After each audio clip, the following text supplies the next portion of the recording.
energy surrounding, like they feel like you get them, and also you just see right through them. You know, even though they try to hide certain things or act a certain way, it's like you know how they truly feel, even when they try to hide things. Yeah, Zay. Nah, I was mute. You right. Yeah, we ain't gonna do the scriptures tonight, bro. But I got y'all, man. Tomorrow, we gonna hit it off fresh in the evening, alright? So don't worry about it. What I'm doing, I'm just chilling with y'all, bro. I finished my homework. That's what's up, bro. Yeah, man. I ain't want y'all to, like, feel no type of way early. I just want y'all to do better, bro. You feel me? I just want y'all to do y'all. I want y'all to do better. And why I say that is because you can never do your best. If you think you can do your best, that means that you're too comfortable in your situation. But remember when Chicken P appeared on it's okay, bro. Black Boy Max's stream alongside Sexy Red and things got tense? This the one, gonna be real with you, brother. They sent the beats to Discord. Yo, Discord, out of fucking order. Them beats we can You gotta listen to it. You gotta listen to it. During the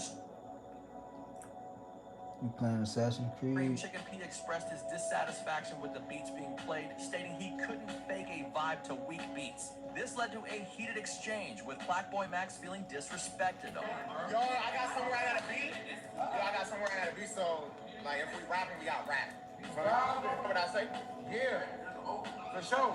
So I'm saying, like, niggas only got so much time. In a recent interview, Chicken P just set the record straight, and it's deeper than you think. He explained that his label made him cancel a paid show just to be there, and he ended up losing money. And on top of that, he felt blindsided by the beats, said they were trash.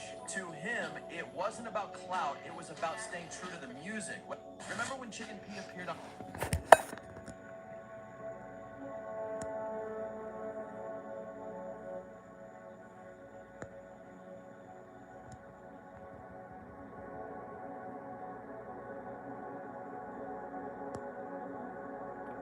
What? Bloodline, bro, what? I had a hard time reading that, bro. You're gonna have to reiterate that.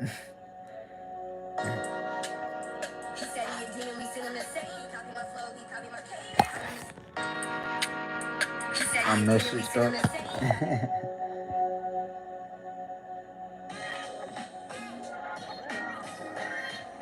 Zay, like, what, bro? You know that feeling when everything in your life starts moving faster? Not chaotic faster, but purposeful faster. Like the universe just shifted into a higher gear, and you're finally keeping pace with it. That's not random timing. That's not coincidence. That's the unmistakable signature of someone who's about to break through to a level they've never experienced before. And if you're here right now, if something pulled you to this exact video at this exact moment, it's because you're standing at the edge of something massive. You're about to win, and everything around you is starting to reflect that reality. Most people spend years waiting for their breakthrough moment, thinking it's going to arrive like some Hollywood movie scene with dramatic music and obvious signs. But that's not how winning works. What up, Junior, man? Real How you winning doing, builds bro? quietly, How you doing, almost man? invisibly, through a series of small shifts that most people completely miss. They're looking for the explosion when they should be watching for the alignment. They're waiting for the announcement when they should be paying attention to the frequency change that happens right before everything clicks into place. Here's what nobody tells you about being on the verge of a major win. The signs don't show up where you expect them to. They don't come through your phone with congratulations messages or appear in your bank account with sudden windfalls. They show up in the strangest places, in how differently you respond to the same situations that used to derail you, in the way conversations flow when you're talking to certain people, in how problems that seemed impossible last month suddenly have obvious solutions. I'm gonna try to see you. In the quality of sleep you're getting and the clarity you wake up with, in how your energy shifts when you walk into rooms. You've probably noticed that you're making different choices lately, almost without thinking about it. Choosing better food, better conversations, better ways to spend your time, not because someone told you to, not because you're following some self-improvement plan, but because something inside you has recalibrated. Your internal compass has adjusted to point toward a new true north, and you're following it without questioning the direction. This recalibration doesn't happen to everyone. Most people stay locked in the same patterns, making the same choices, getting the same results for decades. I'm still But when you're about confused. to I win, don't know how to when read you're that. approaching that breakthrough moment, your entire system upgrades itself. Your standards rise automatically. Your tolerance for mediocrity drops to zero. Your ability to spot opportunities sharpens dramatically. It's like you've been given new eyes that can see possibilities that were always there, but completely invisible to your previous operating system. Think about the last few weeks. Haven't you felt different somehow? More decisive, more focused, more willing to trust your instincts, even when they don't make logical sense? Haven't you found yourself saying no to things you would have automatically said yes to before? Thirsty? Haven't you Alright, noticed I that got you're you, gang. attracting different types of opportunities, different kinds of conversations, different energy from the people around you? That's not personal growth in the traditional sense. That's preparation. Your entire being is preparing itself for what's coming next. Your mind is clearing out old thought patterns that won't serve you at the next level. Your emotions are stabilizing so you can handle success without self-destructing. Your intuition is sharpening so you can navigate opportunities with precision instead of hesitation. Your energy is shifting to match the frequency of the life you're about to step into. But here's where most people stumble. They feel this shift happening and they panic. They think something's wrong because they don't feel like themselves anymore. They miss the old version, even if that version was stuck and struggling, because at least it was familiar. They start questioning every decision, second-guessing every instinct, trying to go back to what felt safe, even though safe was slowly suffocating them. If you're experiencing this right now, if you're feeling like you're becoming someone you don't quite recognize yet, don't fight it. Don't try to go backwards. That unfamiliarity isn't a warning sign. It's a victory sign. It means you've outgrown the container of who you used to be. It means you're expanding into the person who can handle what's coming next.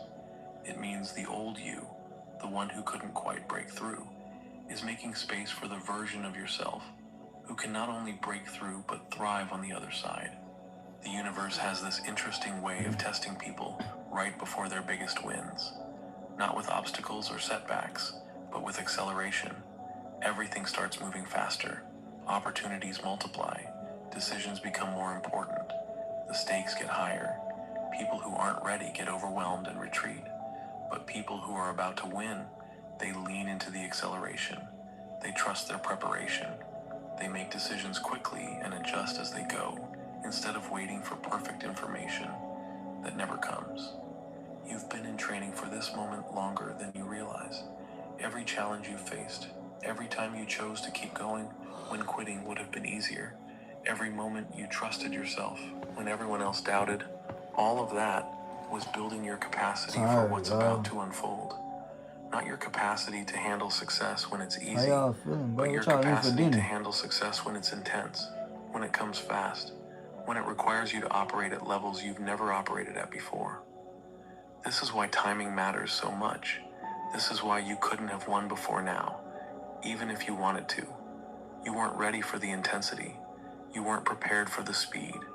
You hadn't developed the internal structure necessary to hold that much energy, that much responsibility, that much power, without it destroying you from the inside out. But something has shifted recently. You can feel it in how you move through the world now. There's a steadiness that wasn't there before, a confidence that doesn't need external validation, a knowing that runs deeper than hope or belief. You're not just hoping things will work out anymore.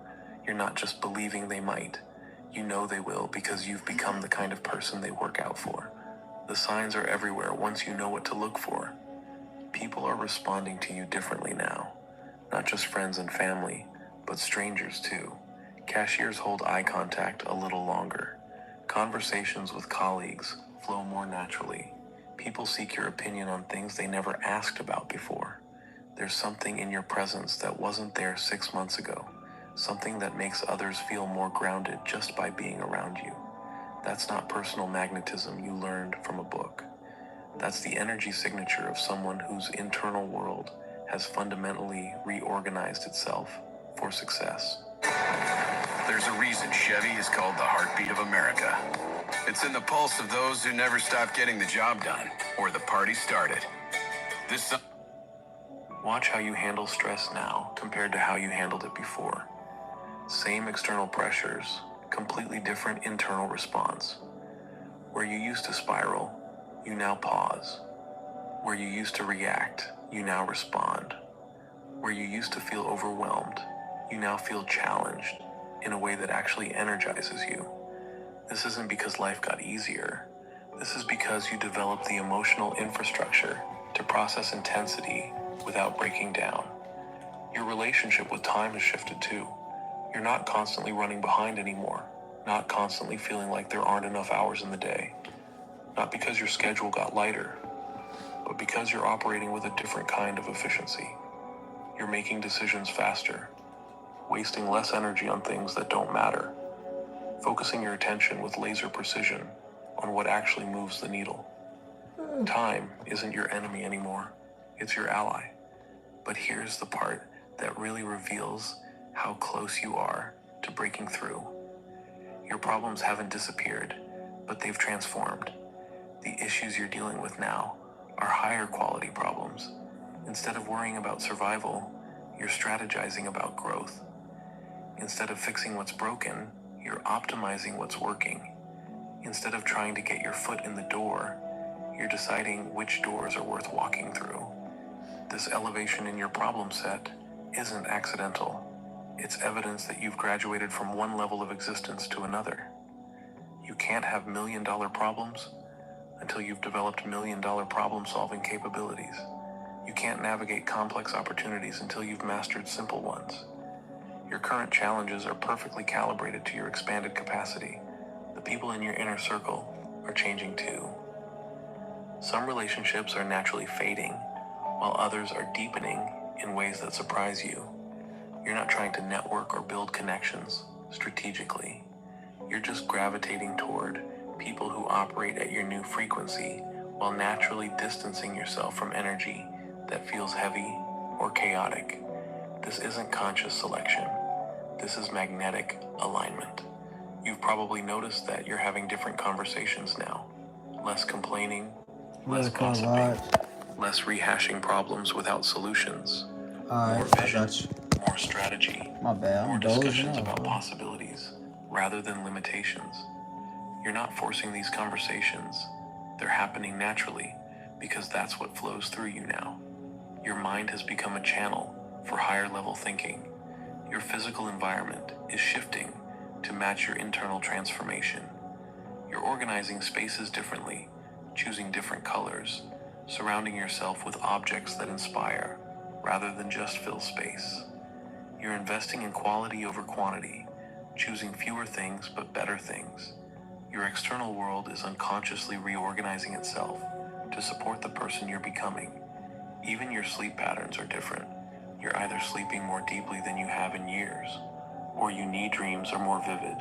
Sometimes less sleep, but wake up more refreshed. You're showing you glimpses of realities that feel more real than your current circumstances. Your subconscious is processing the shift, integrating new possibilities, preparing your entire system for operating at higher levels. Money is flowing differently too. Not necessarily more money yet, but different kinds of money conversations, different opportunities presenting themselves, different ways of thinking about value and exchange. You're seeing possibilities for income that you were completely blind to before. Your relationship with abundance is healing at the root level. But perhaps the clearest sign that you're about to win is how you feel about uncertainty now. Where unpredictability used to trigger anxiety, it now generates excitement. You've developed such trust in your ability to navigate whatever comes that you actually prefer the unknown to the predictable. You know that your biggest opportunities are hiding in the spaces you can't see yet. This comfort with uncertainty is rare. Most people need guarantees before they'll take action. They need to see the entire staircase before they'll take the first step. But people who are about to break through have developed something more valuable than certainty. They've developed certainty in their ability to handle uncertainty. They know that their preparation has been thorough enough to handle whatever variables show up. The final sign that victory is imminent is the strangest one. You're not thinking about winning as much anymore. You're not obsessing over outcomes or checking for progress every 5 minutes. You're just doing the work because the work itself has become satisfying. You're playing the game because you love the game, not because you're desperate for the result. This shift from outcome-focused to process-focused is the ultimate indicator that you've reached the level where winning becomes inevitable. If you made it this far, if these words landed with the weight of recognition rather than hope, then you already know what I know. Your moment isn't coming anymore. It's here. The question isn't whether you're ready to win. The question is whether you're ready to receive everything you've been preparing for. Your breakthrough is waiting for you to stop waiting for it.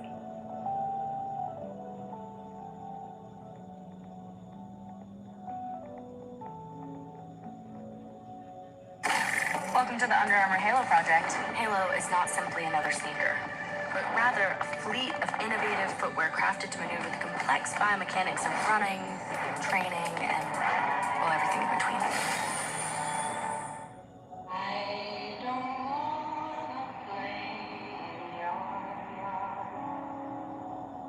Why does it always have to end?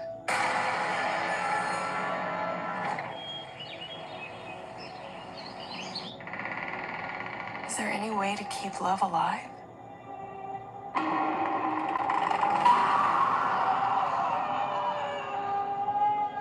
I even know this man? Is it his face I see when I close my eyes?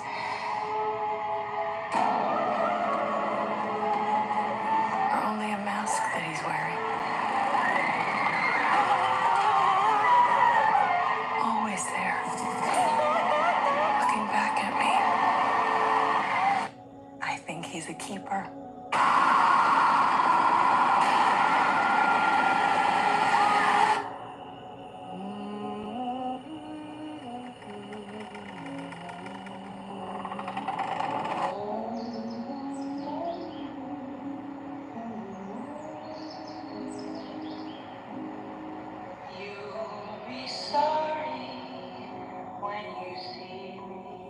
Why does it always have to end?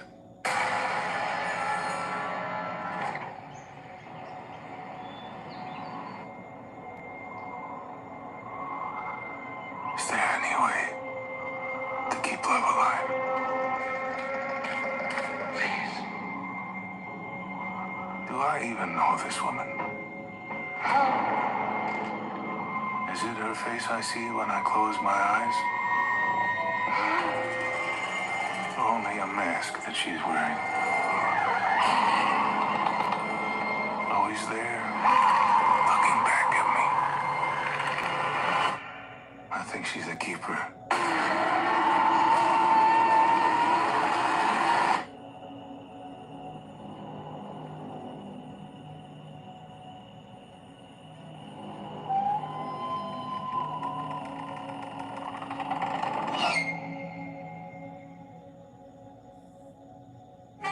Spicy, but not too spicy. You ever notice how some people walk through life like they've been cast in a never-ending soap opera? Someone cuts them off in traffic, personal attack, a friend takes too long to reply, betrayal, the barista messes up their order. But then, there are those rare, almost mystical beings who seem completely unbothered by everything. They move through life like a breeze, barely ruffled by the nonsense the rest of us get tangled up in. Someone insults them, they shrug. Unexpected setback. They adjust. It's almost like they exist on a completely different frequency from the rest of the world. Now here's the real question. What do they know that the rest of us don't? Because let's be real. Most people live like human pinballs. bouncing from reaction to reaction, totally at the mercy of everything around them. If the weather is bad, they're miserable.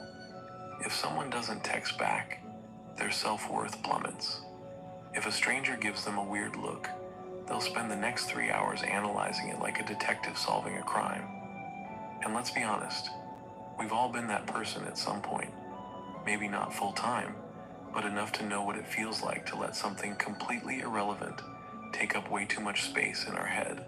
So what separates the reactive from the untouchable? It's not luck. It's not some inborn gift. It's not because they've mastered their emotions like some Zen monk on a mountaintop. No, it's one simple thing. They've stopped playing a game that was rigged from the start. See, most people go through life with a massive misunderstanding about where their feelings actually come from. They think the outside world is controlling their emotions, when in reality, it's their own interpretation of the world that's doing all the damage. Let's break that down in the simplest way possible. If someone flips you off in traffic, you have two possible reactions.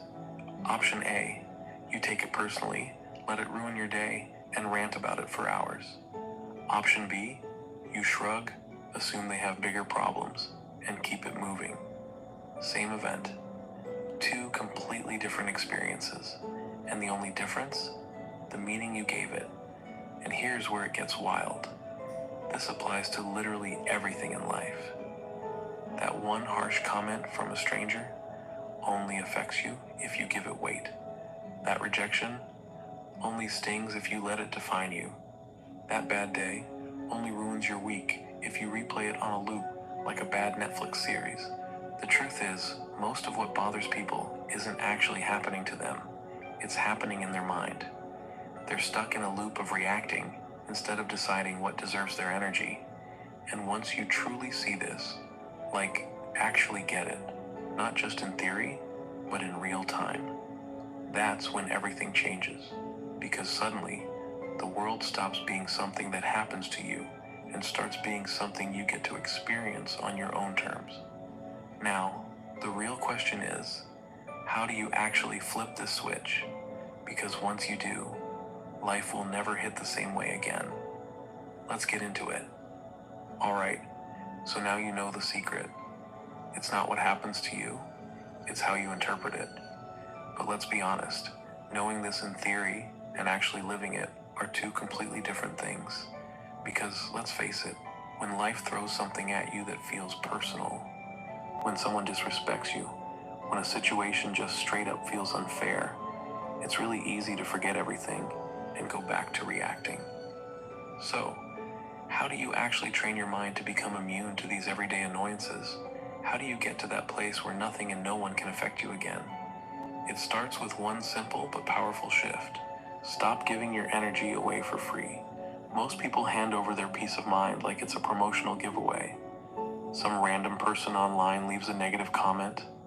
Let's spend 2 hours mentally arguing with them. Someone gives them a weird look in public. Time to overanalyze and rethink every single interaction. Quaker Chewy Bars. Feed the imagination. Kicking up the dirt as I pull up my skirt. When I walk by, bitch, they all on alert. Any more, you could be first. Left foot, right foot, left foot, right foot, left foot, right foot, left foot, right foot. Jaywalk.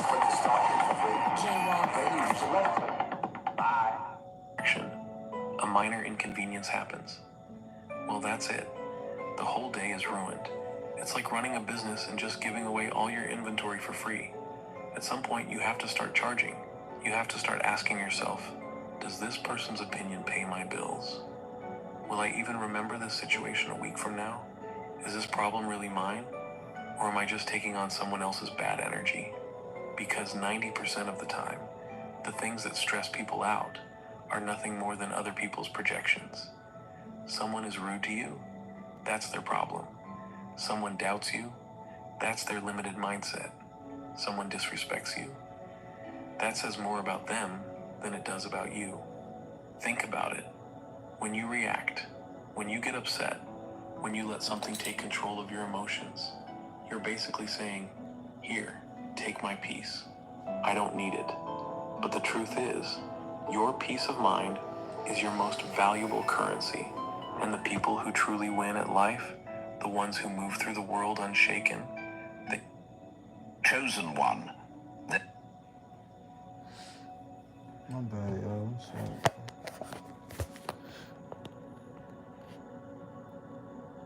Will, what's up, bro?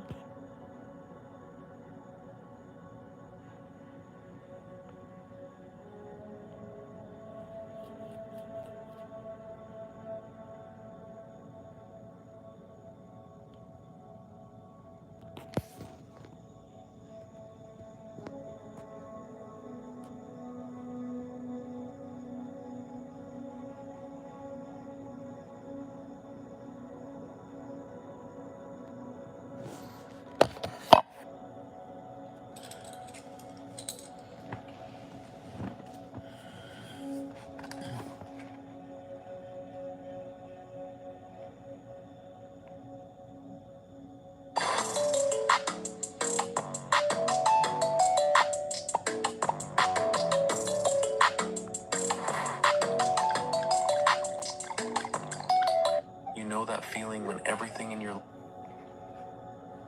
What's up, AD? How you doing? How Dubai been treating you?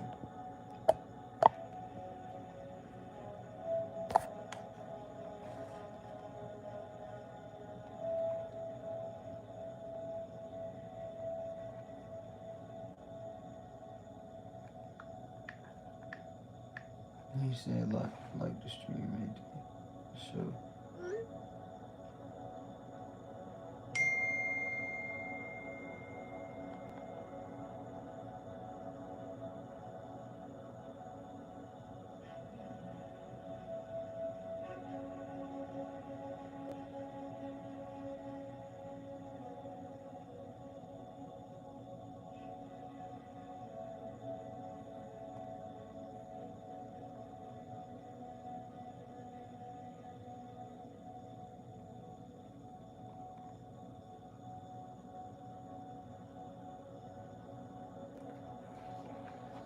I'm fine. How you doing?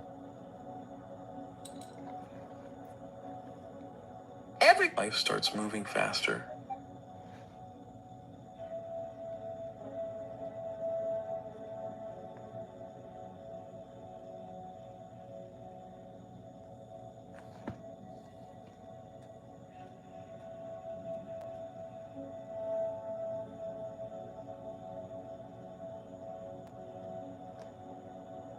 That's what's up. That's what's up. I will say this right here.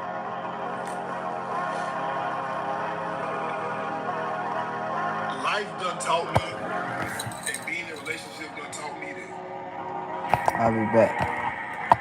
if you feel it in your gut, you feel it in your stomach, and that feeling never leave, 9 times out of 10, you right. Alright? Always go with your gut feeling. If you feel it constantly, it never leaves, bro. And you never can get past it, you never can get it out your head. Go with your gut and go ahead and I promise you, bro, cause like I'm telling you, hey look, it's better to go with your gut, get away from that situation, and later on be and end up exactly where you're supposed to be, than to stay and to have that feeling blow up in your face. And like, now it's too late and now you fucking hurt sitting there looking like, damn, I knew this shit. I know it. Bro, that's the worst feeling, bro. The worst feeling is staying and then everything that you thought that you was right about, you was right about the whole fucking time anyway. And now you like, damn, nigga. We double dill dare you to try Sonic's new Pickle Rita slush. Well, they're free. Or like A and P, my personal shit. And in my personal life, I don't really have time to do shit I want to do. Like, it's about shit is over. Like, all like fun shit, so I can't do it. Like, it's it's over. But here's what I believe in. I believe that when God gives you something, there's gonna be times and tribulations to where He tests you to see what you're gonna do with it. He's gonna bless you enough to where you have to go a long time and maintain that blessing, and it's up to you if you want to work hard on that or get comfortable.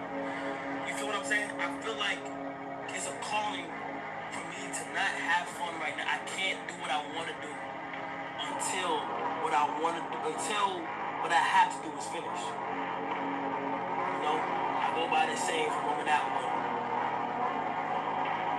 Do what you have to do so you can do what you want to do.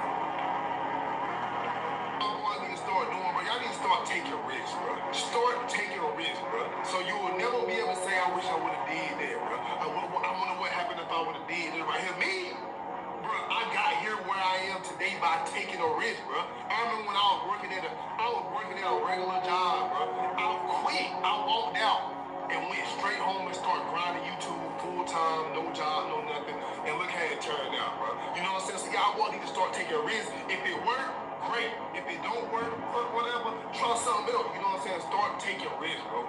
You can do whatever you want. The world is yours. And I'm telling the young cats of our generation, don't discriminate against anybody because we're all one generation. And that's some important shit, yo. I mean, who would have thought a ghetto kid with gold teeth and fresh braids from the hood would be in Vogue and GQ and on the same month, at the same time, about the same shit? Who would have ever thought Interview Magazine would have did an 8-page spread? Who would have ever thought Complex Magazine would cover with the gay designer Jeremy Scott, which was an idol of mine because I admired his fashion and I admired his art since late teen. Who would have thought I would have did that? You know why? Because I didn't let the negativity hold me back. And that's what's holding y'all back, negativity, man. Straight up. That's real. Don't give a fuck what nobody say. Do what feels right to you. You know who you are. Do you know who you are? Be you. And I'm me. I'm happy to be me. Feel good to be me right now, man. Straight up. I was looking around, bro. Hey, I ain't even care. I was looking around, fellas, and you know what I'm saying? I was 18 and I just graduated high school. And I didn't want to play football even though I had offers. I had like 3 offers from D2 schools. I didn't want to play football because it wasn't interesting to me. I get bored quick. So I was like, I was looking around and I'm like, if I don't do something, I'm going to end up exactly like everybody out here. And so I didn't want to do that. And so, you know what I'm saying? I got down, went to the Army. As soon as I got on the bus, I knew I made a big mistake, but I had to stick with it for 4 years. I spent 4 years of my life, you know what I'm saying, doing it. And that's why on my last year, when I found out about YouTube, I would wake up at 4 in the morning, go to work, get off at 5 in the afternoon. At 6 in the afternoon, I would stream from 6 to like 1, 2 in the morning, depending on the day. And I would wake up again at 4:30 and do it all over again. I was grinding, I was streaming, I was doing 2K17 with me and David. We going on 60, 70 game win streaks every weekend. I've never found anyone who said no or hung up the phone when I called. I just asked. And when people ask me, I try to be as responsive, to pay that debt of gratitude back. Most people never pick up the phone and call. Most people never ask. And that's what separates sometimes the people that do things from the people that just dream about them. You gotta act. And you've got to be willing to fail. You've got to be willing to crash and burn. Hey, bro, look, check me out, bro. I done got to a point where, I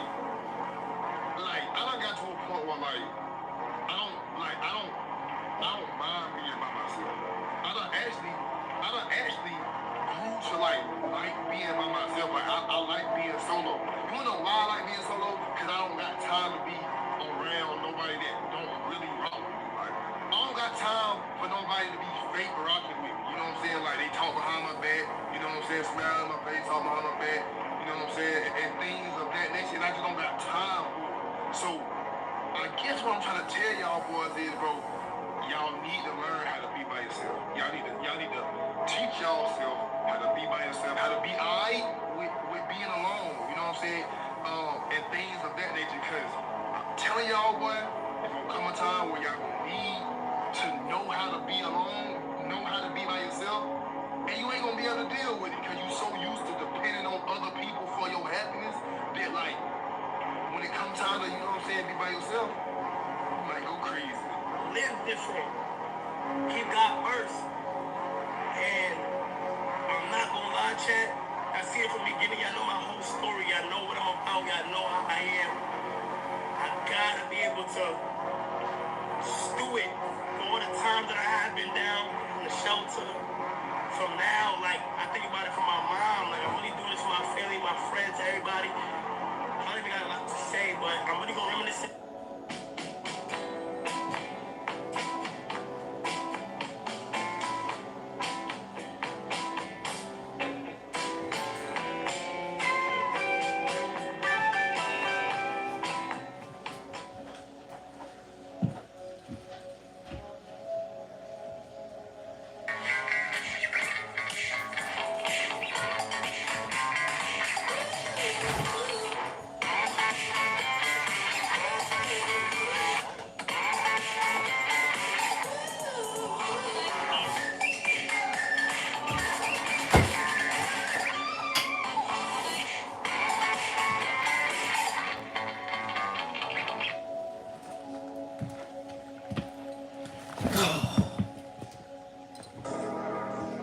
Chat, like, for real, like, no cap. I ain't gonna lie, like, I ain't gonna lie. Music aside, chat, like, for real. Please chase whatever goals you got in your life. Like, literally, and be kind to everybody. And just put, it's so much people that is grinding. And if they just had the chance, they would go crazy. So don't take it for advantage.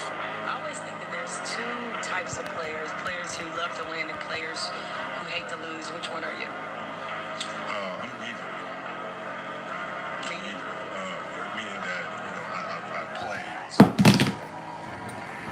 to figure things out, to learn something, right? Because I think if you play with the fear of failure, or you play with the will to win, or that supersedes the fear of failure, I think it's a weakness either way, right? Because if you play with the fear of failing, you have the pressure of yourself to play, to capitulate to that fear. You play with the sense of I want to win. You have the fear of what happens if you don't. But if you find common ground in the middle, in the center, then it doesn't matter. You don't phase by either, right? That means you just stay in the moment, stay connected to it, and not feel anything other than what's in front of you. So I try to just be intense in it. So a lot of people in general are afraid of failure. How do you become one of those people who doesn't see others afraid of failure?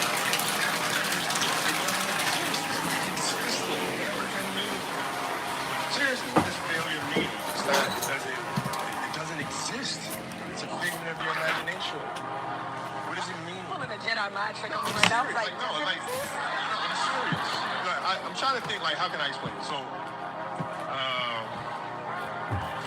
let's use happy endings, right? And then we can relate this to failure, why it's not existing. Everybody talks about life. Everybody wants a happy ending, right? Now let's go to reality. Right? Let's look at a fairy tale story. Let's look at Snow White. She gets a happy ending. She finds prince or whatever she goes on. She lives happily ever after. Well, I call bullshit on that because 2 months later, the fact is they had an argument and he's sleeping on the couch. Right?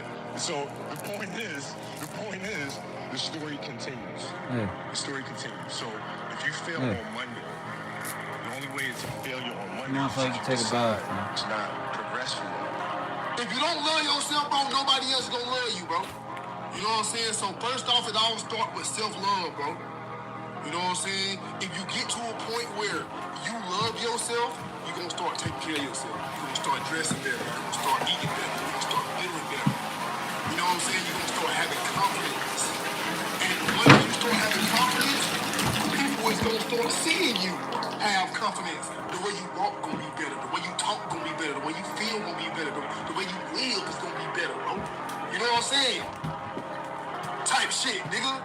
So start loving yourself, bro. Start taking care of yourself. Start taking yourself shopping and start buying yourself nice things and things of that nature, bro. You know what I'm saying? Because once people see how you love you, they want to love you. You know what I'm saying? So that's what we gonna end that off. Get off your ass and go grind, bro. Real talk. Get off your ass and go grind, man. Go make that money, man. And once you make that money, man, everything else gonna fall in line. No cap. Once you make that money, everything else gonna fall in line. You start making money, you gonna start walking taller, head up high, confidence gonna grow. You gonna start dressing better, eating good, looking good, feeling good, talking good. And then once everybody see that, once you look good, feel good, talk good, walk good, man, bro, you don't even, man, that's when everything gonna fall in place, bro. I'm telling you, bro, women become easier to get. A woman love a man who got this shit together, who walk good, talk good, look good, smell good. It's easy to get.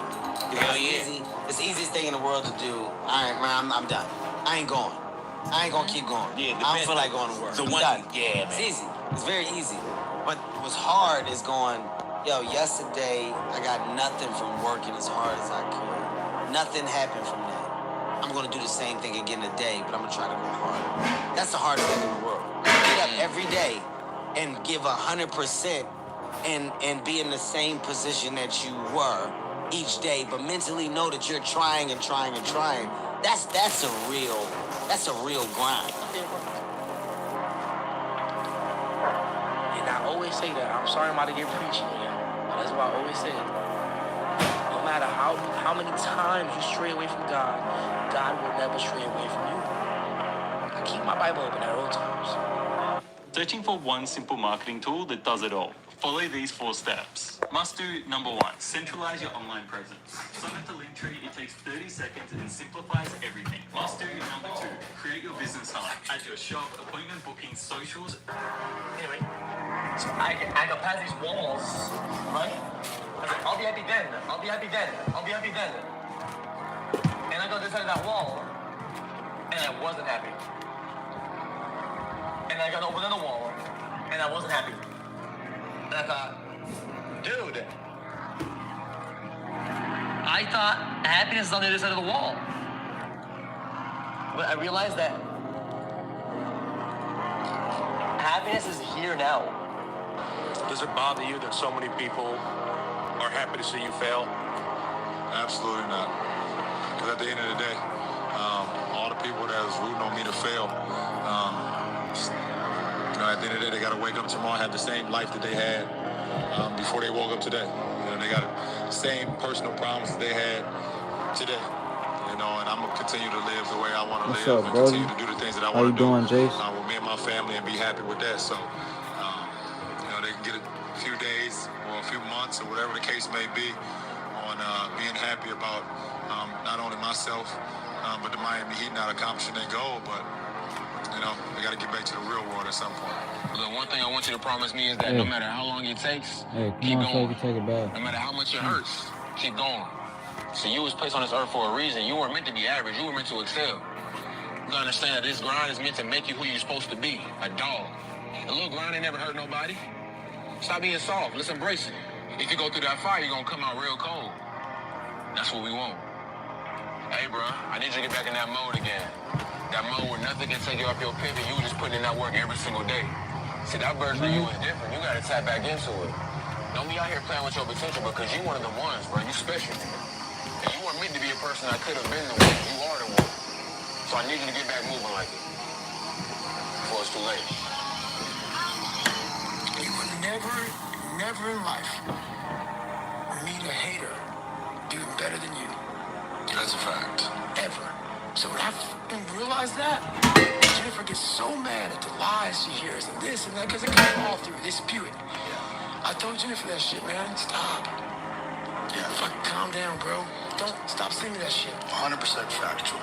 We were talking about in the bathroom. It was like you got an amount of bandwidth in your mind. Yep. Whatever those units are, it's called 100.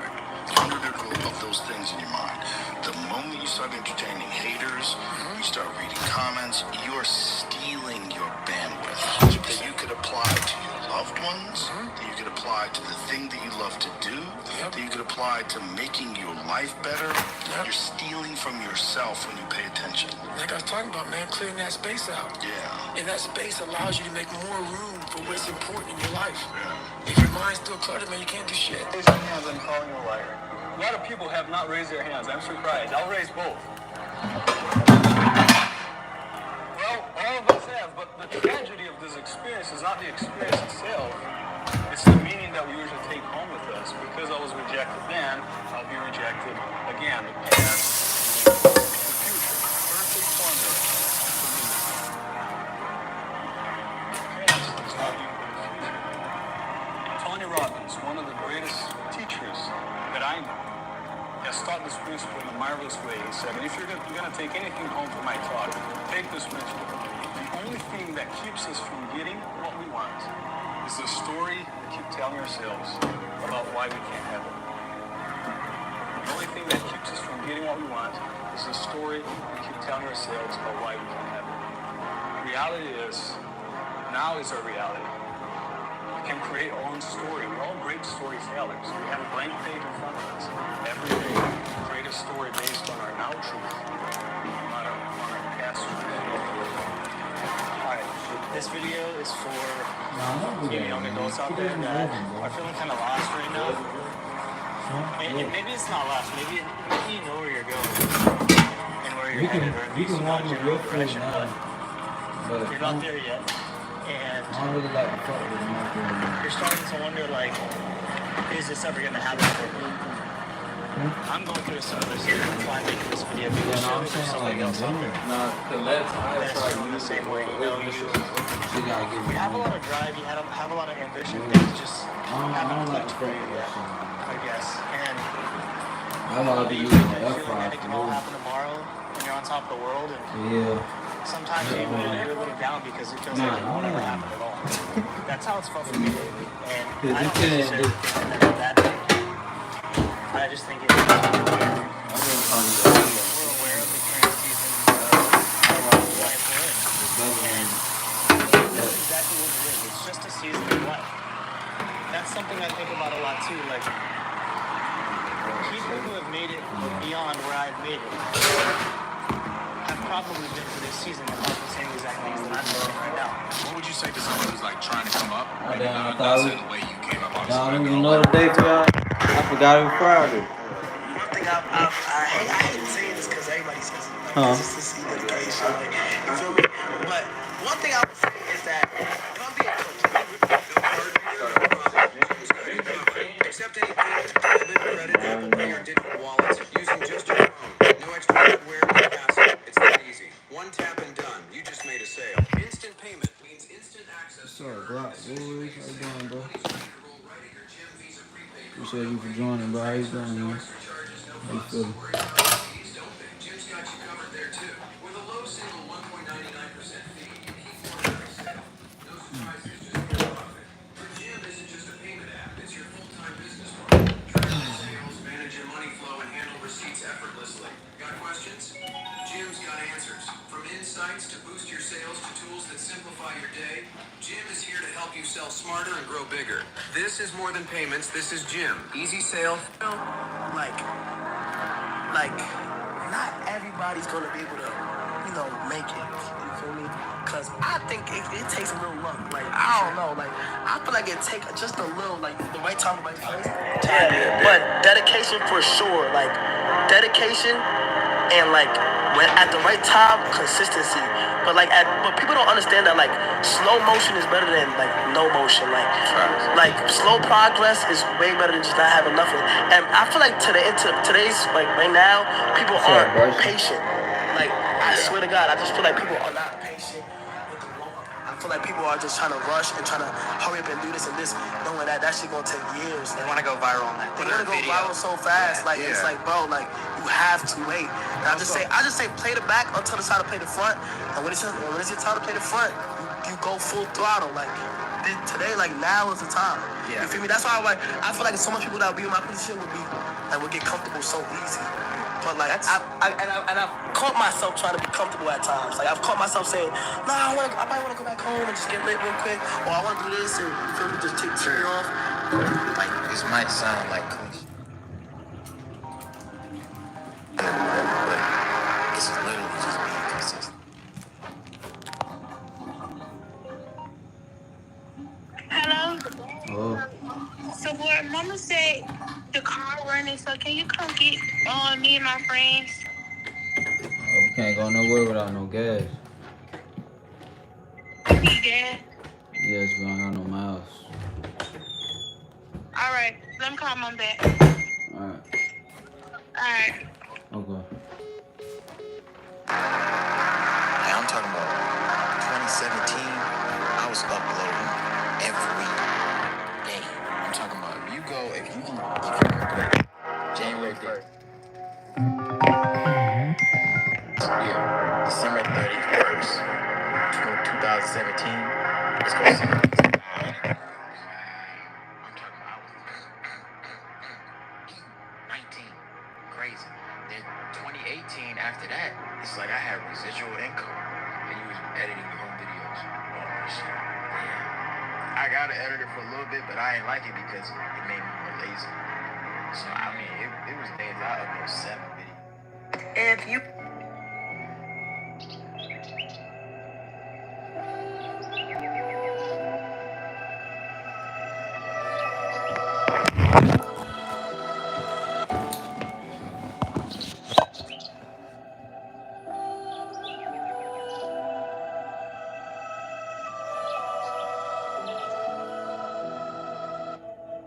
So I wanted to come on here and see what's been going on since I posted. This last week I've been sick. I have been really sick with a cold. Somebody at work gave it to me. This week has just been really, really rough. And today I did like the most extreme thing that I could have.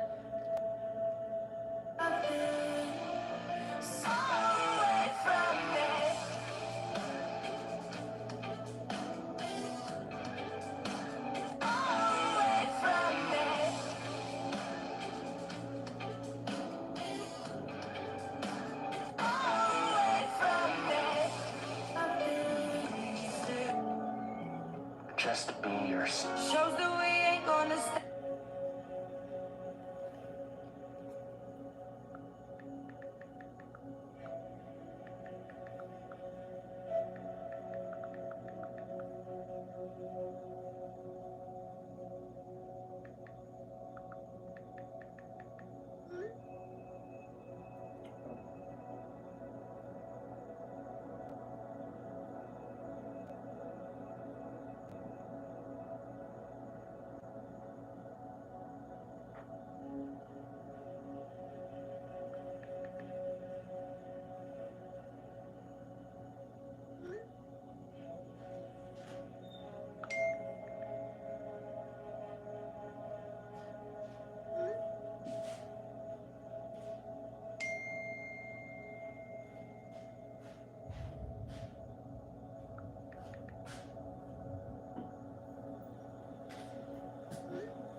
What up, Bryce?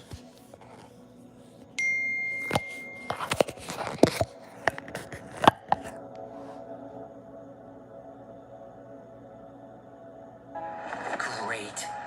The new GoDaddy Arrow has AI marketing tools to help small businesses easily reach thousands of customers. It writes sweet social ads and email marketing. Imagine waking up one day and realizing you've spent 35 years wasting time on the wrong things. Most people spend decades figuring out what truly matters in life. Some never figure it out, but today you don't have to wait 35 years like I did. In the next few minutes, I'm sharing with you the most powerful lessons I've learned, the ones that transformed my life. If you skip this, you might spend years learning these the hard way. So whether you're feeling stuck, lost, or just looking for direction, this video is about to change how you see everything. Let's dive in. 1. Your mindset shapes your reality. For years, I thought success was all about talent and luck, but I was wrong. Your mindset is the most powerful tool you have. If you believe you can grow, learn, and improve, you will. If you think you're stuck, you'll stay stuck. The world reflects what you believe about yourself. If you constantly tell yourself you're not good enough, you'll find proof of that everywhere. But if you start believing in your potential, you'll see opportunities where others see obstacles. Start rewiring your brain to focus on growth, and your life will change. 2. No one is coming to save you. This was a hard pill to swallow. I used to think someone, a mentor, a friend, a lucky break, would come along and change my life. But the truth is, you are responsible for your own success. No one is going to work harder for your dreams than you. The moment you take full responsibility for your life, everything changes. Stop waiting for permission. Stop blaming circumstances. Take action, no matter how small, and move forward every single day. 3rd, discipline beats motivation every time. Every time I spent years chasing motivation, I thought if I just found the right book, the right quote, or the right video, I'd finally feel inspired to do what I needed to do. But motivation is unreliable. It comes and goes like the wind. What really matters is discipline. Discipline means doing what needs to be done even when you don't feel like it. It's waking up early to work on your goals even when your bed feels comfortable. It's saying no to distractions even when they seem more fun. Build discipline and you'll achieve things you never thought possible. 4 small daily improvements lead to massive results. We often overestimate what we can achieve in a week and underestimate what we can accomplish in a year. Success isn't about making huge leaps overnight. It's about small, consistent actions that add up over time. If you improve just 1% every day, you'll be 37 times better. I know I was asleep. Read a few pages of a book every day, and you'll finish dozens of books stay in a dozing year. off. Work out for just 10 minutes daily, and you'll see a huge difference in your health. The key is consistency. 5. Failure is not the opposite of success. It's part of it. For years, I feared failure. I avoided risks because I didn't want to make mistakes. But I've learned that failure is just feedback. It's a sign that you're trying, learning, and growing. Every successful person has failed. The difference is that they didn't let failure stop them. They learned from it, adjusted, and kept going. If you're afraid of failing, you're also afraid of growing. Change your perspective, and failure will become your greatest teacher. 6. Your habits shape your future. You don't rise to the level of your goals, you fall to the level of your habits. If you want a better life, create better habits. Your daily routines determine your future. Are you scrolling through social media for hours, or are you learning something new? Are you eating junk food every day, or are you taking care of your health? The little things you do every day compound over time. Choose wisely. 7.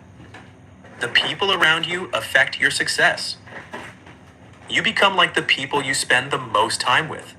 If you surround yourself with negative, unmotivated people, you'll absorb their mindset. If you spend time with ambitious, positive people, you'll start thinking and acting like them. Audit your circle. Distance yourself from toxic people who drain your energy. Seek out those who inspire and challenge you. Your environment shapes you more than you realize. 8. Health is the foundation of everything. For years, I neglected my health. I thought working hard was all that mattered. But if you don't have your health, nothing else matters. Eat well, exercise, get enough sleep, and take care of your mental health. When you feel good physically and mentally, you perform better in every area of life. 9. Money is a tool, not a goal. I used to think making a lot of money was the ultimate goal, but money itself isn't the answer. It's what you do with it that matters. Use money to buy freedom, experiences, and opportunities. Save, invest, and spend wisely. Don't chase money for the sake of it. Chase a meaningful life, and money will follow. 10. Start now. There's no perfect time. I wasted years waiting for the right time to start, but the right time never comes. The perfect moment doesn't exist. Whatever you've been putting off, starting a business, learning a new skill, getting in shape, start now. Take messy action. You'll learn along the way. Final thoughts. These lessons took me 35 years to learn. The question is, What will you do with this knowledge? Nothing changes unless you take action. Pick one lesson that resonated with you and start applying it today. Small steps lead to big results. The life you want is within reach, but only if you take the first step. So go out there and make it happen. Your future self will thank you.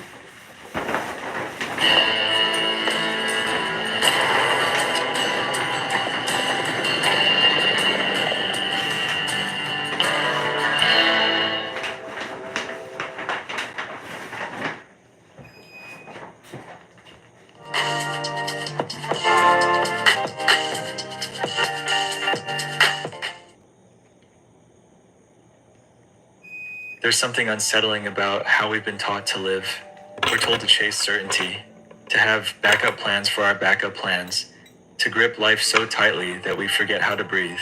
We've been conditioned to believe that if we're not constantly questioning, analyzing, and doubting every step we take, then we're somehow being reckless. But what if I told you that this very need to control and doubt everything is what's keeping you stuck? What if the thing you think is protecting you is actually the prison you've built around your own potential? Most people spend their entire lives waiting for permission. Permission to start that business. Permission to leave that relationship. Permission to trust that maybe, just maybe, things are working out exactly as they're supposed to. They wait for some external sign, some cosmic green light that never comes. And in that waiting,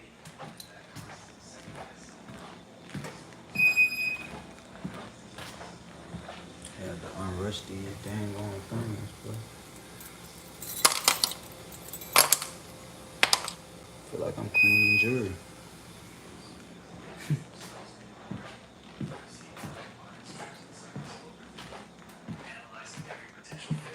until they're paralyzed by their own intelligence. They mistake preparation for progress, planning for action, and doubt for wisdom. But here's what nobody tells you about doubt. It's not protecting you from failure. It's guaranteeing it. You see, doubt isn't just a feeling. It's a frequency. It's the energy you broadcast to the world when you don't trust the process of your own life. And when you're operating from that frequency, you attract experiences that confirm your fears. You create what you expect. You manifest what you believe. And if you believe that life is random, chaotic, and working against you, then that becomes your reality. But what happens when you flip the script? What happens when, instead of asking, what if this goes wrong? You start asking, what if this is exactly what's supposed to happen? What if every closed door, every rejection, every moment of uncertainty wasn't a sign that you're off track, but evidence that you're being redirected towards something better? This isn't wishful thinking or spiritual bypassing. This is about recognizing a pattern that's been operating in your life since the day you were born. Think about it. How many times have you looked back at something that felt like a disaster in the moment, only to realize later that it was the best thing that could have happened? How many times has what seemed like the end of the world actually been the beginning of a new chapter? The relationship that ended in open space for the love of your life. The job you lost that forced you to discover your true calling. The illness that made you appreciate your health. The financial struggle that taught you resilience. The betrayal that showed you who your real friends are. Every single time you thought life was falling apart, it was actually falling into place. But here's where it gets interesting. You can only see this pattern in hindsight because in the moment, you're too busy doubting, too busy resisting, too busy trying to control outcomes that were never yours to control in the first place. You're fighting against the current instead of learning to swim with it. There's an intelligence at work in your life that's far more sophisticated than your conscious mind. Some call it intuition, others call it the universe, some call it God. The name doesn't matter. What matters is recognizing that this intelligence has been guiding you all along, even when you couldn't see it, especially when you couldn't see it. Every skill you've developed happened to prepare you for something. Every person you've met entered your life for a reason. Every experience you've had, pleasant or painful, has been shaping you into the person you need to become.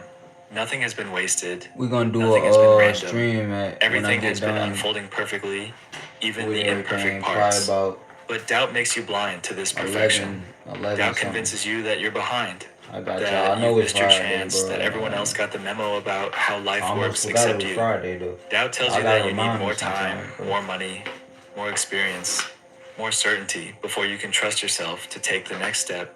Let me tell you something about certainty. It's an illusion. The people who seem So most whenever certain I go are back often the live, ones who've learned to that's me. act in spite of uncertainty. Not because they've eliminated it. They've learned to trust the process even when they can't see the whole staircase. They've learned that clarity comes through action, not through endless contemplation. You've been waiting for the perfect moment, the perfect plan, the perfect conditions, but perfection isn't the goal. Movement is. Zero. Zip. Zilch. Nada. That's what you'll pay with the 000 sale at 5-Star Hyundai of Macon. Get 0% APR with 0 down and 0 payments for 90 days on a wide selection of new models. Like this new 2025 Hyundai Elantra SEL Sport with 0 down and payments What of just happened, bro? $299 a month. Yeah, That's man. zero stress, I'm a zero human, bro. pressure, I get and tired zero too, you reasons feel to me? wait. 5-Star Hyundai of Macon.com. I'm a human, bro. Been up all day, you feel me?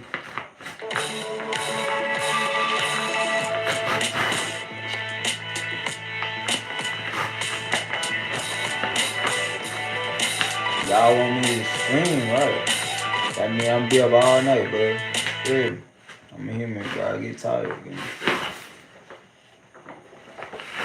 Growth is. Trust is. And trust isn't about knowing what's going to happen. Trust is about knowing that whatever happens, you'll be able to handle it. Trust is about believing that you're exactly where you need to be, learning exactly what you need to learn, becoming exactly who you need to become. Look at your life right now. Not the version you wish you had, not the one you think you should have, but the one you actually have. Every challenge you're facing is developing a capacity within you. Every uncertainty you're navigating is teaching you to trust yourself more deeply. Every moment of doubt is an opportunity to choose faith instead. The people who seem to live charmed lives, who appear to have everything fall into place effortlessly, they're not special. They're not luckier than you. They've simply learned to work with life instead of against it. They've learned to see obstacles as opportunities, delays as divine timing, and uncertainty as fertile ground for miracles. They've learned that life doesn't happen in straight lines. It happens in spirals, in circles, in patterns that only make sense when you zoom out far enough to see the bigger picture. What looks like going backward is often the necessary retreat before a great leap forward. What feels like standing still is often the pause before everything changes. Your doubt wants to convince you that you're falling behind, that you're not where you should be at your age, that you've made too many mistakes to recover from. But what if you're exactly on time? What if your so-called mistakes were actually course corrections? What if your detours were actually shortcuts to a destination you couldn't have imagined? The truth is, you can't see the full tapestry of your life while you're still weaving it. You can only see the thread you're working with right now. But every thread matters. Every color contributes to the final masterpiece.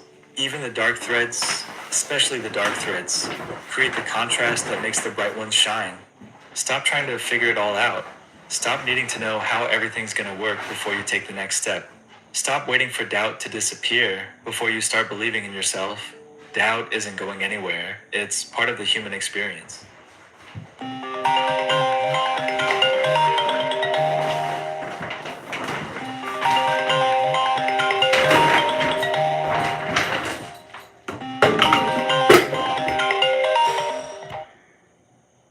Hello?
hacker.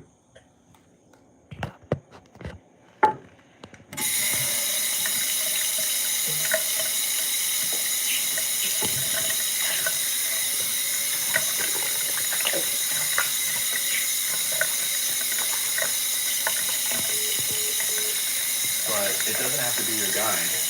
What if instead of fighting the doubt, you acknowledged it and moved forward anyway? What if Hell instead of no, needing to bro. eliminate fear, you learned to act? Oh my goodness, bro. Like, what are you doing? Hello?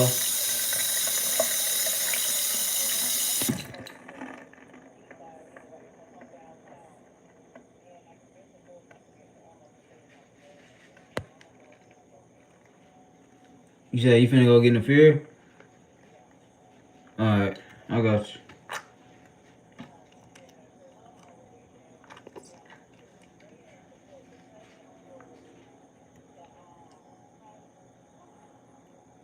I don't know, but I told her that we ain't got enough gas. So.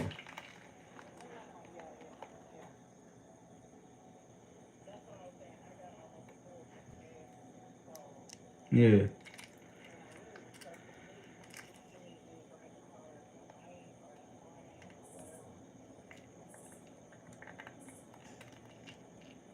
Was you trying to see if onto you?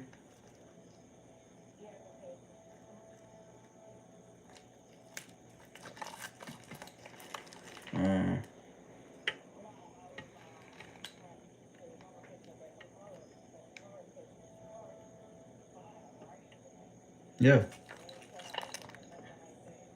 Nah. So what you need me to do?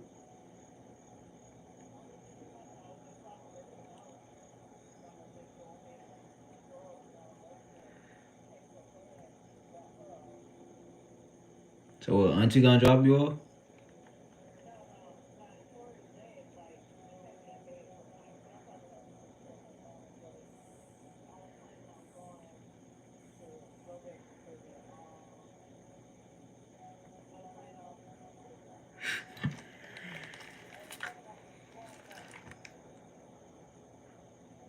Hmm?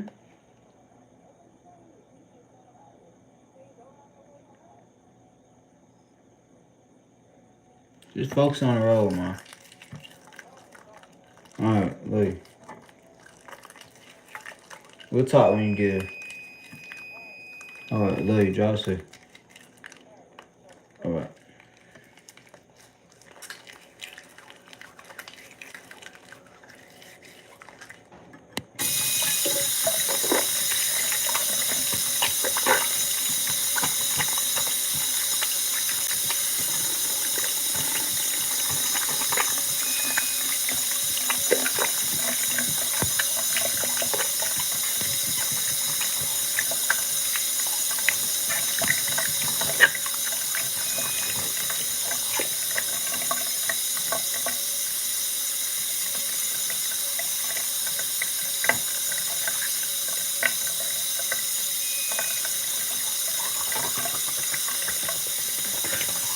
Instead of waiting for certainty, you chose to trust the uncertainty. Because here's what I know to be true. Everything that's meant for you will find you. Every door that's meant to open will open. Every person who's meant to be in your life will show up. And everything that's not meant for you will fall away, no matter how hard you try to hold on to it. This isn't about being passive or sitting back and waiting for life to happen to you. This is about understanding that your job isn't to control the outcomes. Your job is to show up fully, to give your best effort, to follow your intuition, and to trust that the universe will meet you halfway. Alright. The synchronicities you've been experiencing aren't coincidences. The ideas that keep coming to you aren't random thoughts. The opportunities that keep presenting themselves aren't accidents. They're breadcrumbs leading you exactly where you need to go. You're being called towards something greater than what you can see right now. The restlessness you feel, the sense that there's more waiting for you, that nagging feeling that you're meant for something bigger than your current circumstances, that's not delusion. That's recognition. That's your soul remembering what it came here to do. But doubt keeps whispering that you're fooling yourself, that you're being unrealistic, that you should be grateful for what you have and stop reaching for more. Doubt tells you that wanting more is selfish, that dreaming bigger is dangerous, that playing it safe is wisdom. But safety isn't wisdom. Safety is fear dressed up in reasonable clothes. The people who've changed the world, who've created movements, who've built empires from nothing, they weren't the most talented or the most prepared. They were the ones who learned to trust the pull they felt towards something they couldn't yet see. They were the ones who said yes to the unknown because staying in the known felt like dying slowly. You felt that pull too. Maybe it's toward a creative project that makes no logical sense. Maybe it's toward a relationship that scares you with its potential. Maybe it's toward a complete life change that everyone around you thinks is crazy. That pull isn't random. It's not your imagination running wild. It's life itself trying to expand through you. But instead of following that pull, you analyze it to death. You create spreadsheets and pros and cons lists. You seek advice from people who've never felt that kind of calling themselves. You wait for more data, more proof, more certainty. And while you're waiting, the pull gets quieter, not because it's gone, but because you've trained yourself not to hear it. Here's what you need to understand about timing. Divine timing isn't about waiting for the perfect moment. Divine timing is about recognizing that this moment right now, with all its uncertainty and imperfection, is the perfect moment to begin. The conditions will never be ideal. You'll never have all the information you think you need, but you'll always have everything you actually need, which is the courage to take the next step. Every master was once a beginner who refused to give up. Every expert was once an amateur who kept going. Every success story was once someone sitting exactly where you're sitting right now, wondering if they had what it takes, wondering if it was worth the risk, wondering if they were crazy for believing in something they couldn't prove. The difference between them and the people who stayed stuck wasn't talent or luck or connections. It was the willingness to act before they felt ready. It was the understanding that readiness isn't a feeling you wait for, it's a decision you make. You don't become ready and then start. You start, and then you become ready. Your life has been preparing you for this moment longer than you realize. Every conversation you've had, every book you've read, every experience you've survived has been building towards something. The skills you think are unrelated are about to connect in ways you can't imagine. The people you've met along the way are about to become crucial to your next chapter. The lessons you've learned from your failures are about to become your greatest strengths. But you have to stop looking backward and start looking forward. Stop rehearsing your limitations and start practicing your possibilities. Stop telling the story of why you can and start living the story of why you must. Because the world doesn't need another person playing small. The world needs you at your full potential, contributing your unique gifts, solving problems only you can solve. That thing you keep thinking about, that dream you keep pushing away, that vision that won't leave you alone, it's not going to disappear. It's going to keep knocking until you answer. It's going to keep showing up in different forms until you pay attention. Because it's not just your dream, it's life dreaming through you. You're not an accident walking around in a random universe hoping for the best. You are a deliberate creation with a specific purpose, equipped with everything you need to fulfill that purpose. The doubt you feel isn't evidence that you're not ready. It's evidence that you're about to grow beyond who you've been. So stop asking if you're good enough and start asking how you can serve. Stop wondering if you deserve success and start focusing on how you can create value. Stop questioning whether you're on the right path and start walking it with conviction.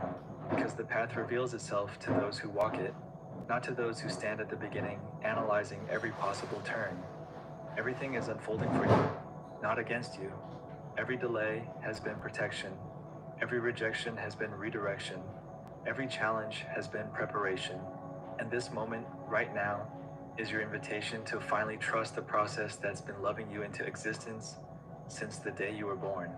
The time for doubt is over. The time for trust is now. Your life is waiting for you to show up for it completely. Everything you've ever wanted is on the other side of the decision to believe in yourself as much as life believes in you. Take the step. Trust the process. Everything is unfolding exactly as it should.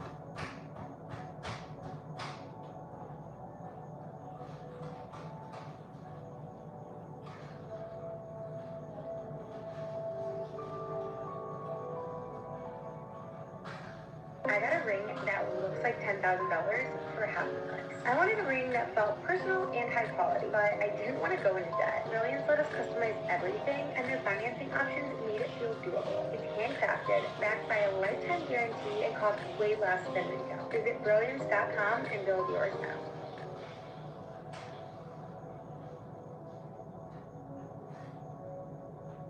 Oompa Loompas tried Mr. Wonka. Me and my best friend. So who's gonna run the factory?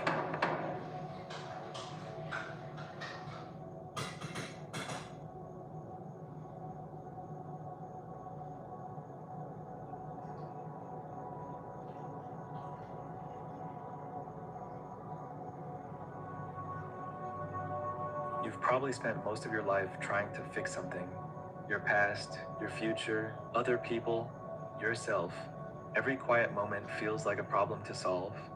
Every setback feels like a personal failure. Every silence feels like something's wrong. And because of that, you've forgotten what it means to just let things be. To let a moment exist without dissecting it. To let people have their emotions without taking them on as your responsibility. To let life unfold without constantly reaching into the future, trying to speed it up or steer it your way. But the truth is, most of the pain you feel isn't from the moment itself. It's from the resistance, that mental grip you keep on everything, trying to make it go faster, smoother, easier. That habit of always asking, what should I do? Instead of, what if I just let this be what it is? And I get it. Letting go sounds passive, like giving up, like doing nothing, but it's not. Letting something be isn't weak, it's incredibly strong, because it requires you to stop managing life with fear and start trusting that things can actually unfold without your constant intervention. You don't realize how tightly you've been holding everything until you stop, until you let one small thing go and feel the weight in your chest begin to lift, until you stop explaining yourself to people who never actually listened. Until you stop trying to impress, perform, or prove, and just exist as you are in this moment. And for the first time in years, it feels light. Not because life is suddenly perfect, but because you're no longer in a constant fight with it. You've stopped rewriting the past in your head. You've stopped running 10 miles ahead in your mind. You've stopped obsessing over what other people think or what might happen next. You're just here. And somehow everything feels easier. You've been trained to believe that ease is suspicious, that if it's not hard, it's not real. That struggle equals worth. And if you're not constantly pushing, fixing, optimizing, you're falling behind. But that belief system, that's not ambition. That's anxiety disguised as productivity. And it's everywhere. You check your phone first thing in the morning. Not because you're excited, but because your nervous system is wired to expect a problem. You plan every hour of your day down to the minute. Not because you're disciplined, but because being still makes you feel unsafe. You overthink every conversation, every text, every glance. Not because anything is wrong, but because quiet makes your mind race. You've been living like life is a machine you have to control with constant micro adjustments. But life isn't a machine, it's a rhythm. And you're meant to flow with it, not fight it every step of the way. The truth is, most of what you're trying to control would actually correct itself if you stopped interfering.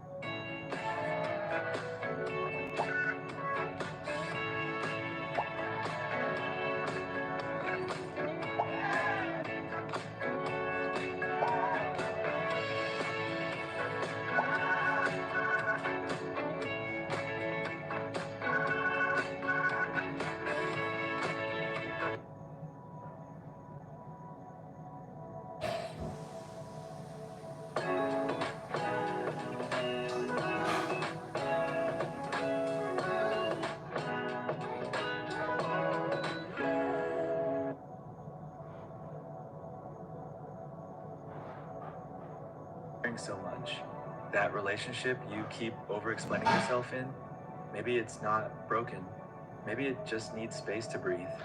That dream you've been forcing into a rigid blueprint, maybe it's already trying to unfold, just not in the way you imagined. That emotion you keep suppressing and fixing with routines, with podcasts, with quotes, with distractions, maybe it doesn't need to be solved.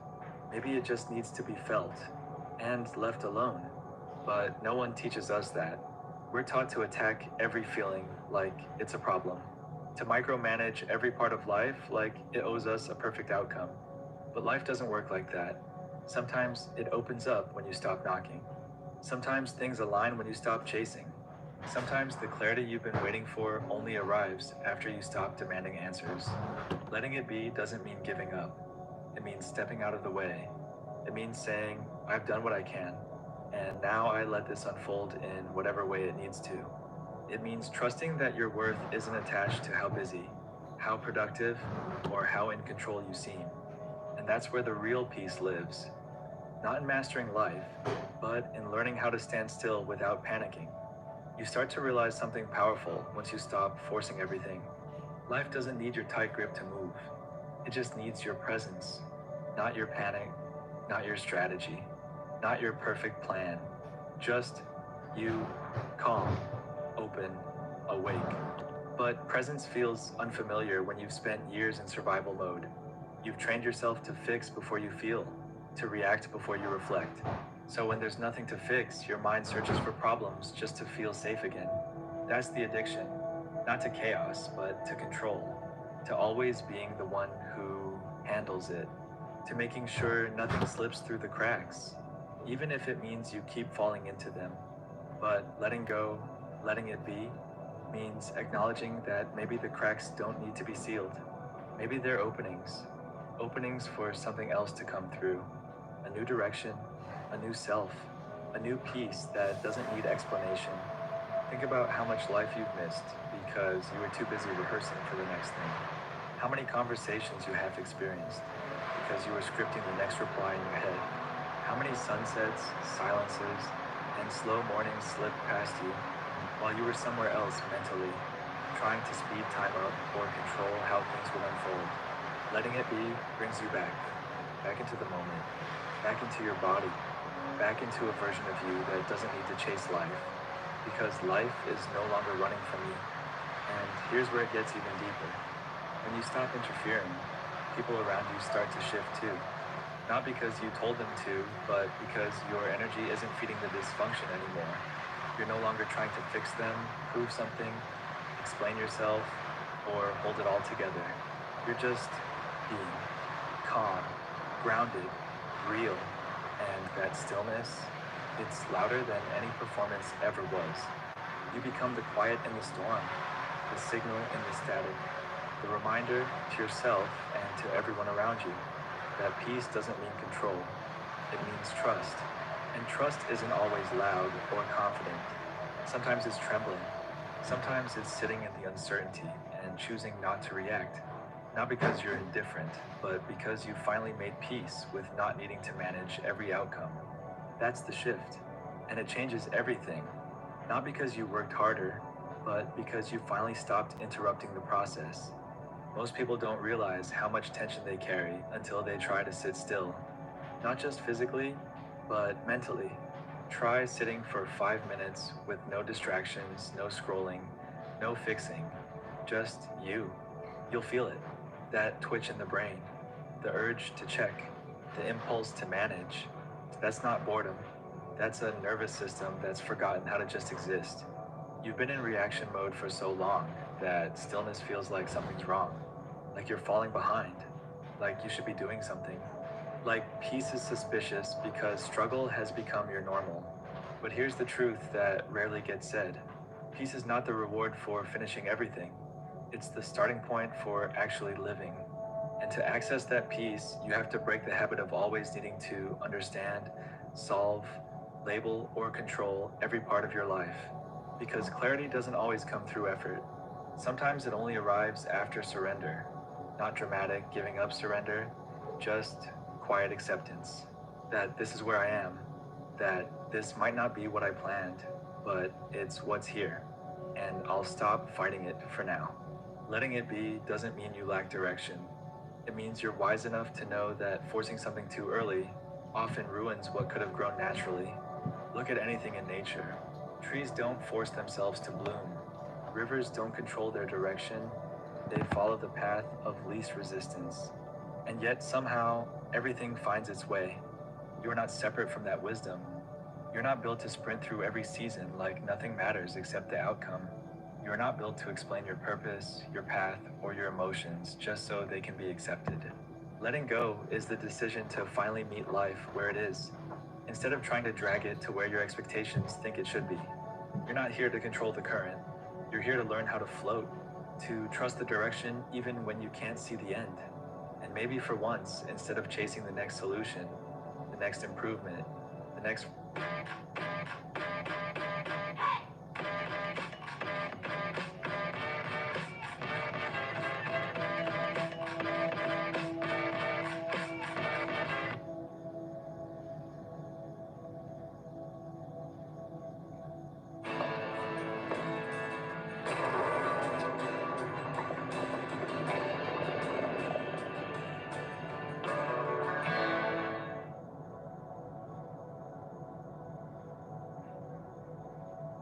version of yourself, you just breathe. Not because you've given up, but because you finally trust that the moment you stop trying so hard, life meets you halfway. There's something strange that happens when you stop trying to control everything. You begin to see things you were blind to before, not because they weren't there, but because your mind was so busy managing, predicting, planning, preparing, that you missed what was right in front of you. You couldn't feel the peace in the room. You couldn't hear the softness in someone's voice. You couldn't taste the stillness of a quiet morning, because your attention was wired toward what could go wrong, what needs fixing, what isn't perfect yet. Letting it be doesn't just make life easier, it makes it visible. You start noticing how much beauty is buried under the noise, how many little moments you've bulldozed through in the name of being productive or in control. And it's not your fault. We're conditioned for this. To treat rest like weakness, to treat letting go like failure, to treat life like a ladder we constantly have to climb, even if we're too tired to keep going. But what if the goal was never to reach higher, but to sink deeper, deeper into the now, deeper into your body, deeper into the parts of yourself that don't need proving or fixing, just listening. Most people try to improve their life by adding more goals, more structure, more motivation. But maybe the upgrade is in subtraction. What happens when you stop performing in conversations and just speak honestly? What happens when you stop planning 5 steps ahead and actually live the one you're in? What happens when you stop trying to change people and just meet them where they are? Or walk away if you can't. Letting go isn't about becoming passive. It's about becoming anchored. You're no longer pulled in 100 emotional directions, no longer reacting to every external change, no longer depending on how others respond to decide how you feel about yourself.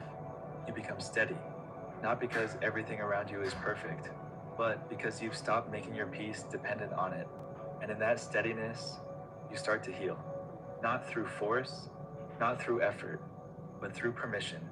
The quiet decision to stop swimming upstream in every area of your life. Because maybe life isn't meant to be solved like a puzzle. Maybe it's meant to be felt like music.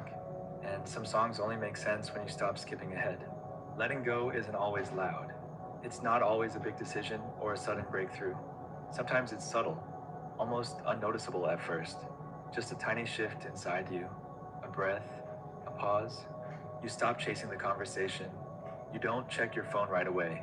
You hear the voice in your head saying, say something, and instead, you don't. And for the first time, silence doesn't feel like a threat.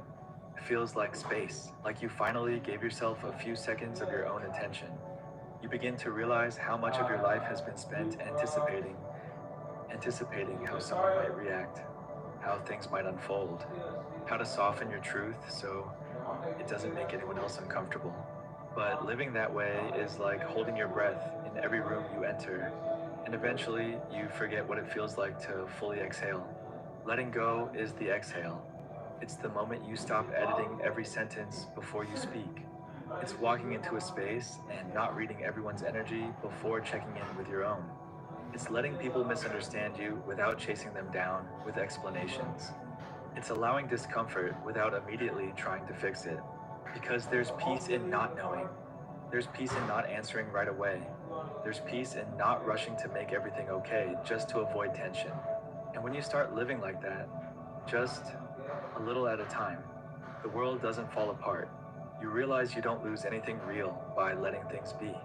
In fact, you start gaining back the pieces of yourself you gave away for approval, for control, for comfort. You stop begging life to cooperate with your plans and start trusting that maybe, just maybe, life knows something you don't.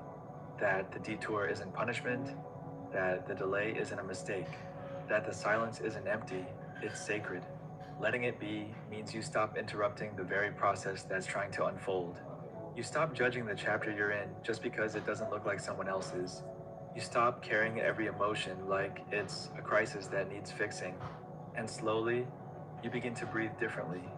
You move slower, but with more purpose. You say less, but it means more. You give yourself space, and in that space, you come back to yourself. Not a better version, not a more productive version, just the real one. The one that never needed fixing, only permission to exist without pressure. You don't have to fix anything right now.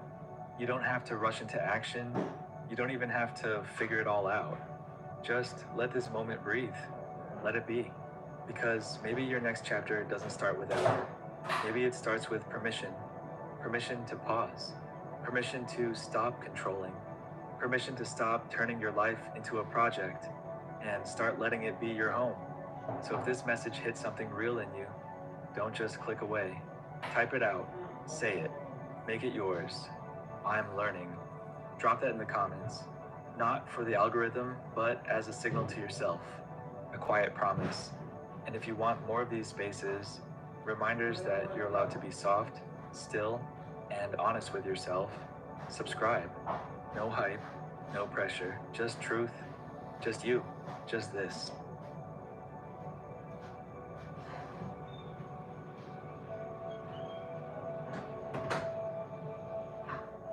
Buying Bitcoin on the Gemini exchange is convenient, secure, and fast as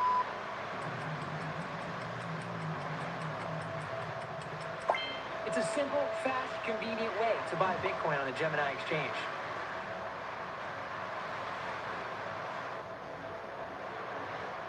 These diamonds, yeah, they're lab grown, but that means that I got the size that I wanted without the crazy markup. I never take this ring off, and honestly, it's the best decision we ever made. This ring is from Brilliance, and they let you customize everything. I get so many compliments, like daily. Every time I'm out, someone compliments my ring, and it just feels like part of my outfit now, you know, with my nails and my bracelets. It just really is part of the whole look. If you haven't checked out Brilliance yet, you need to do it. You can build your own ring, try it on at home, and they even have a 30-day return policy. What do you have to lose?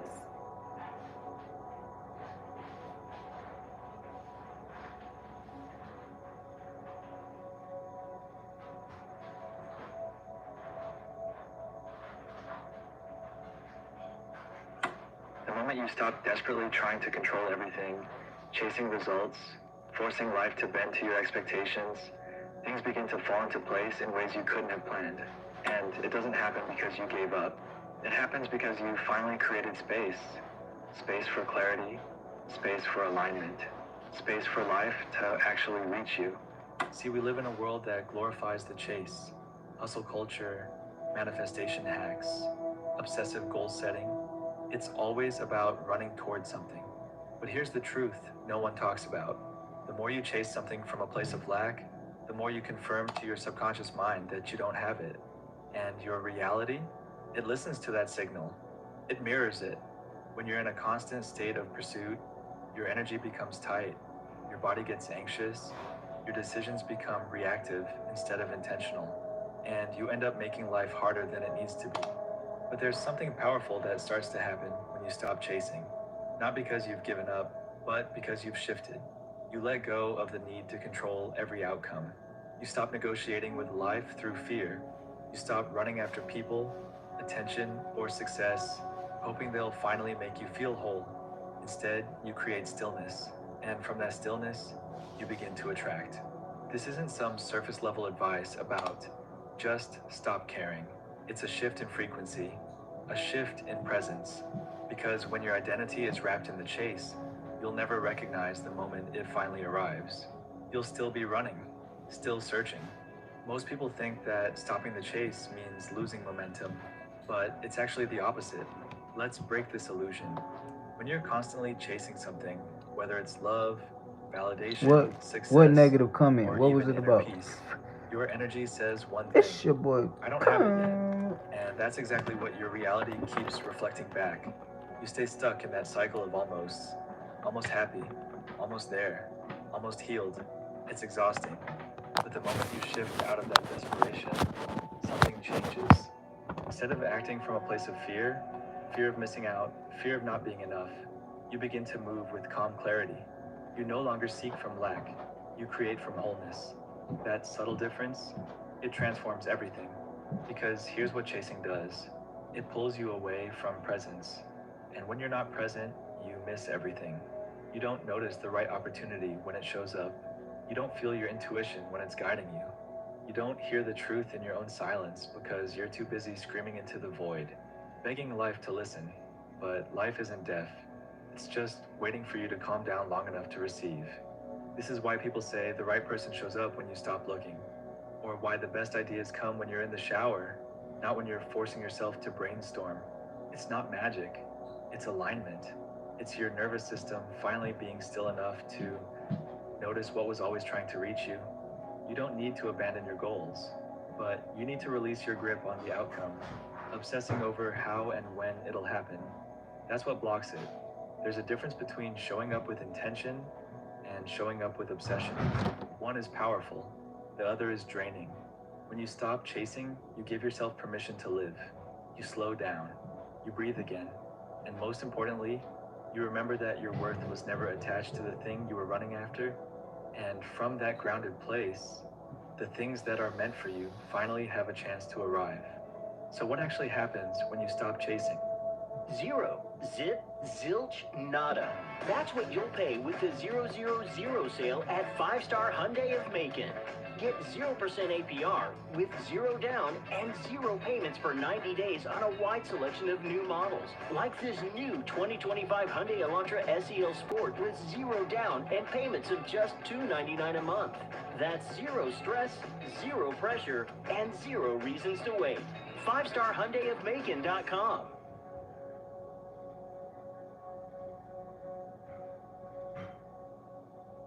Got places to be? Lyft has options to help you get where you're going. Planning a trip? Set it and forget it with a scheduled airport drop-off that locks in your price. If you've got a big night out coming up, do it in style with Lyft Black. You'll get a high-end car with a top-rated driver. Or if you're traveling with a big crew, you can keep everyone together in an XL ride. There's room for up to 6, plus any baggage you may have. And Lyft's Price Lock program gives you more cost control. You can cap the price of your most common rides and forget about surge pricing. So wherever you're headed, we can help. Tap to get moving.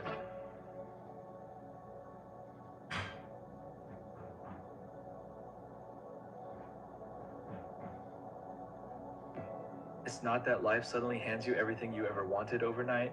It's that your perception changes, and that's more powerful than you realize. See, when you're chasing something, you're placing it outside of yourself. You create this invisible wall between you and the thing you desire. It becomes something out there, something separate, something you believe you're not yet worthy of.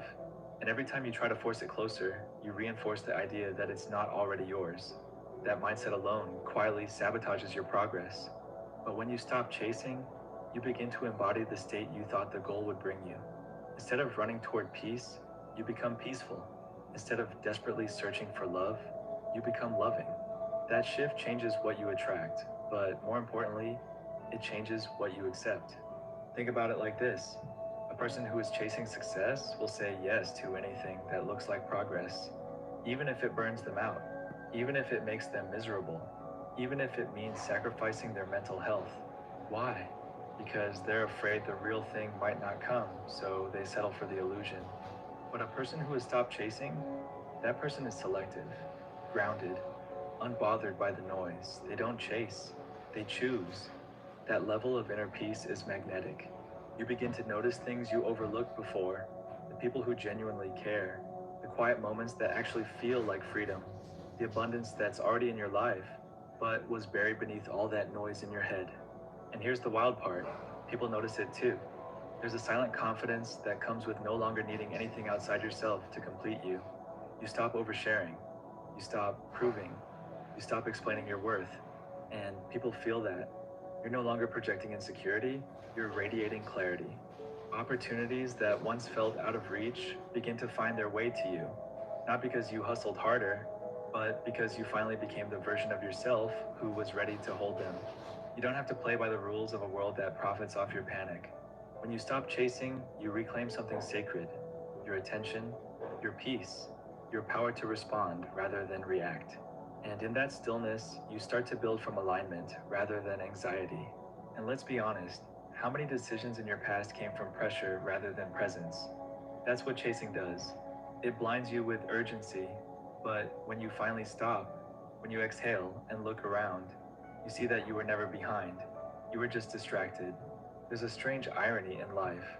The more desperately you want something, the more it seems to slip through your fingers. Not because you're cursed, but because desperation creates noise, and noise blocks intuition. When you're constantly chasing, whether it's a person, a goal, or some version of success, you're not actually listening to life. You're trying to overpower it. You're trying to bend the world to your will. And that tension, that friction, it leaves no space for clarity. You think you're being proactive, but what you're really doing is avoiding the stillness that would have shown you what actually matters. Here's something no one tells you. Most of what you chase isn't even yours. Think about that. A lot of the things people run after, the job titles, the relationships, the status, they were inherited, handed down by culture, by family, by social media, by fear. But when you slow down enough to question why you want something, you start to uncover something deeper. Maybe you didn't want love. You wanted to stop feeling invisible. Maybe you didn't want success. You just didn't want to feel like a failure. This is what makes stopping so powerful. Because when you stop chasing, you're forced to face yourself. Not the version of you that's always doing, but the one underneath. The one that quietly asks, what do I really want? And who told me I couldn't already be it? And that's where transformation begins. Not with more hustle, not with more effort, but with brutal clarity. Because chasing often comes from a hidden belief that you're not enough, that you're lacking, that if you just get one more thing, then you'll finally be okay. But once you pause, you begin to see that your worth doesn't increase the more you achieve. It was always there. It was just buried under layers of performance. And here's where things get powerful. When you stop chasing and start choosing, life becomes less about proving and more about aligning. You stop asking, how do I get there? And start asking, does that even feel like me? That's when the energy shifts. You're no longer walking into rooms hoping to be picked. You walk in already knowing you belong, or choosing to walk away when it's not right. You don't beg for love. You are love. You don't try to earn your place. You claim it by being fully you. And slowly, everything starts to align. Not because you chased it, but because you made space for it to find you. Here's something worth sitting with. When you stop chasing, life doesn't stop moving. It starts flowing. That's the part nobody tells you. You've been trained to believe that if you're not running full speed ahead, you're falling behind. That if you're not constantly grinding, pushing, obsessing, then you're losing. But have you ever noticed how the most powerful people in the room aren't the loudest? They're the calmest. Because real power doesn't chase, it attracts. When you stop chasing, you shift from force to magnetism. It's a mental shift that changes everything, from needing to knowing, from scarcity to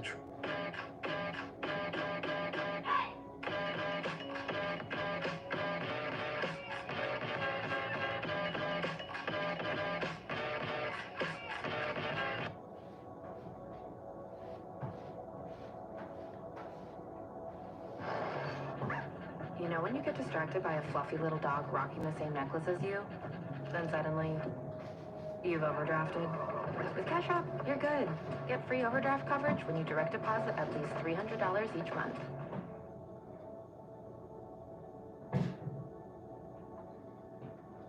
trust. Suddenly, you stop trying to convince people to stay. You stop begging for recognition. You stop trying to micromanage every outcome. Instead, you start choosing what matches your peace, your energy, and your values. You become selective, not out of arrogance, but out of alignment.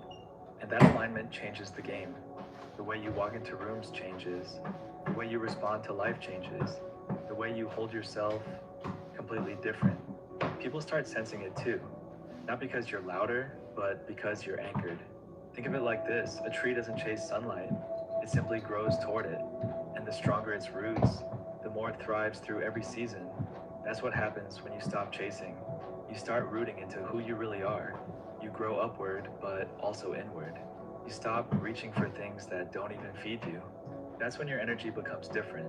You're no longer easily shaken by rejection, because you're no longer seeking validation from places that were never meant to see you. You're no longer drained by people who only show up when they need something, because you've stopped entertaining connections that don't reciprocate. You become quieter, but more powerful. And that power is not about control, it's about presence. You stop chasing outcomes and start mastering your responses. You stop trying to bend life Y'all, they got into a a straight fine at the line game. and Y'all start know I flowing got with its every curves, piece of the its beat. pauses, its unexpected turns. You realize that not getting what you wanted was often a redirection, not a punishment. And from this place, things come to you. Not because you demanded them, but because you became the person who no longer needs to demand anything. You stopped proving. You started being. And that shift from desperation to embodiment is where everything changes. And here's what no one teaches you. When you stop chasing, you start receiving in ways you never even expected.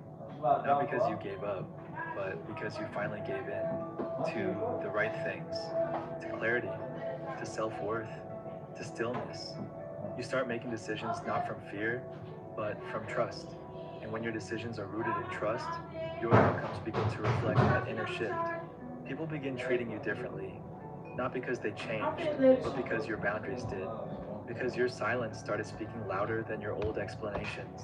Because you no longer chase, so they step up or step away, and both are blessings. That's the moment everything starts making sense. You're no longer constantly exhausted, constantly anxious, constantly proving your value. You're no longer hooked into outcomes or timelines that were never yours to begin with. You realize peace is not something to chase, it's something to protect. And when you protect it, your whole reality changes shape. Even the way you experience time changes. Moments feel fuller, conversations feel more real, life slows down, not because less is happening, but because you're no longer rushing past it.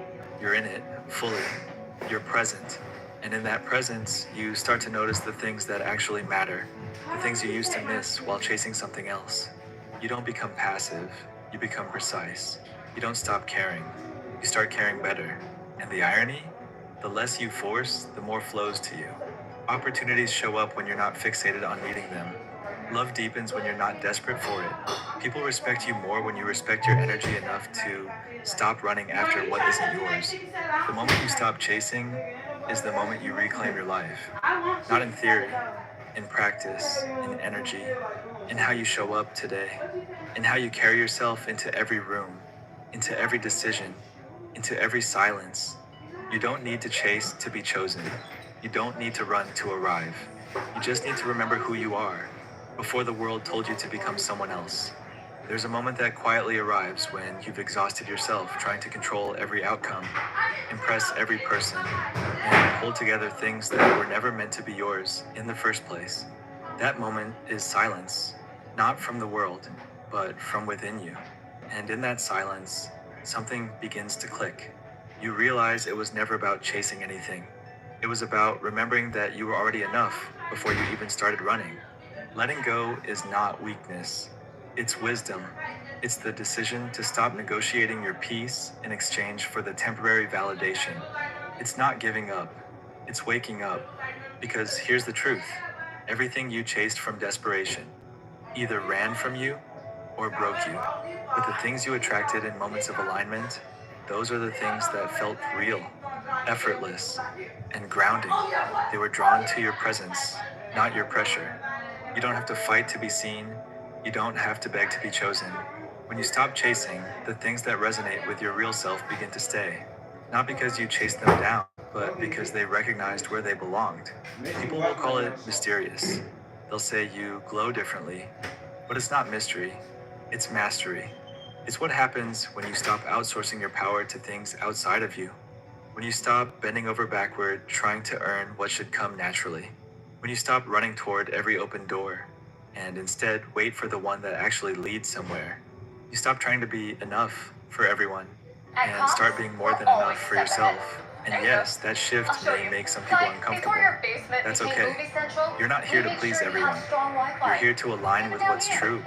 So ask yourself right now, what are you still chasing that has already shown you it doesn't value your effort? What weight are you carrying that was never yours to begin with? This is your sign to put it down, to stop begging, to stop proving, to stop running, and just return to your breath, to your body, to your peace. Because that's when everything starts to change. Not because you forced it, but because you finally stopped forcing yourself. If this hits something real for you, I want you to drop a comment below. Let me know. What are you letting go of starting today? And if you found this valuable, subscribe. Not for numbers, but for alignment. This space is here to remind you of everything you already are. Your energy belongs here.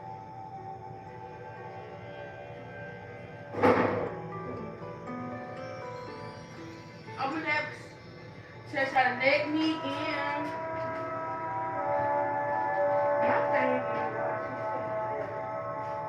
What if the most profound relationship of your life wasn't with another person, but with a part of yourself you've never truly met? Imagine for a moment that within you exists a hidden aspect of your personality, an inner opposite that holds the key to your wholeness, creativity, and deepest fulfillment.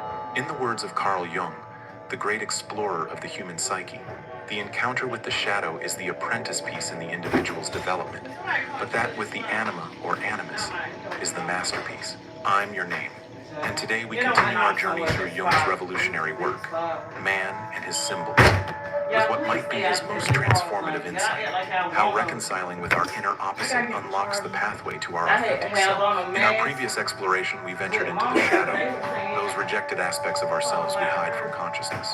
Today we go deeper, beyond the personal unconscious, to discover what Jung called the archetype of life itself. By the end of our time together, you'll understand how integrating your inner opposite creates a profound psychological transformation.